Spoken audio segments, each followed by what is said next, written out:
giống ngay rồi mà ta suy trả được kilo ta lấy xin nữa bây giờ kilo này mà mới từ kilo suy từ kilo khải nữa làm đeo quý sổng nó chào tụi năm cáo năm sang sang thì cứ can bò nhảy nè có cáiพอดี bò đấyมันcái đấy bò đấyชื้นอันนี้จะพอดีนะสองโลบอได้เอ้ยสั่งของบอได้นะถ่ายแล้วไม่จะถ่ายจะกินยิ้มเขาเป็นยังไงถ่ายไม่ถ่ายเลยเนี่ย บอกอย่าถ่ายจวนขอเทียมเดียวสิ บทเขียนนี่บทถ่าย บทเทียมนี่บทถ่ายบทเป็นคนเบิ้ง เนี่ย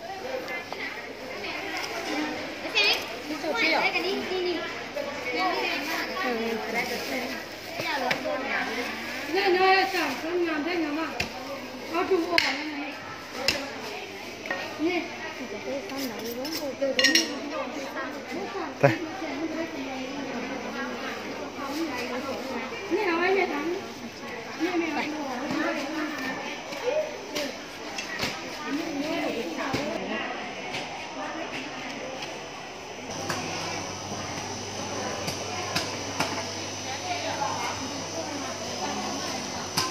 ใช่เจ๊ตลอดเลยดาวนะดาวมา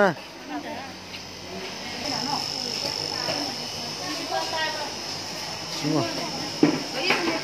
Rồi xong rồi đấy chúng mình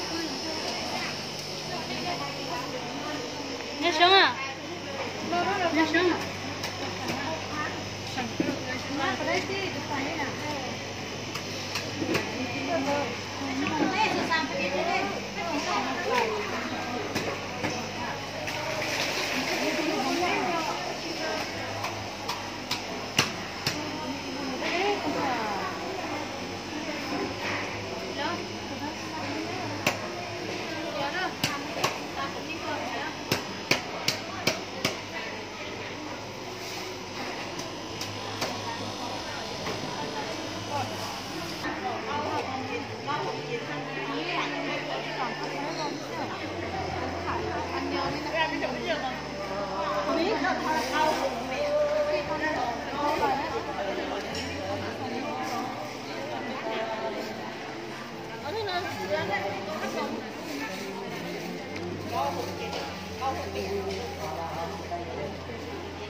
chỉ ta là giờ phở nữa một phở tao một cân gạo lít thế nữa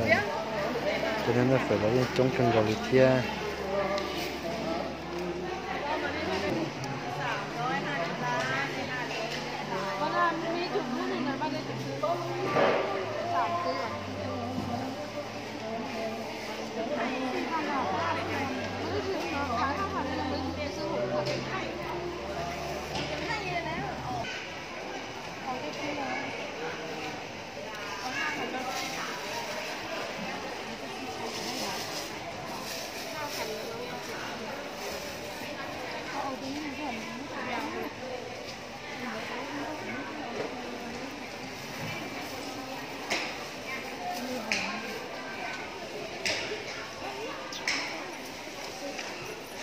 nó có chạy cái chấm một chút là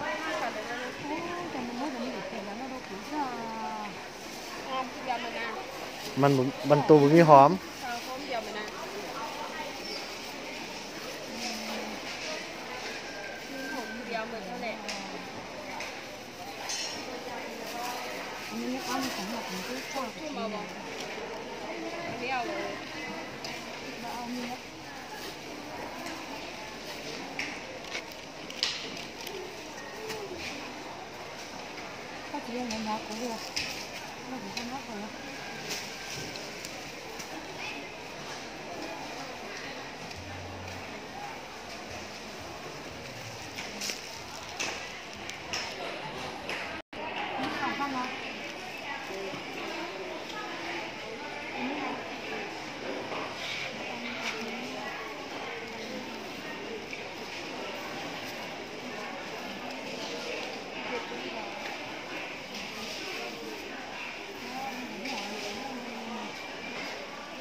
ต่อจะไปซะ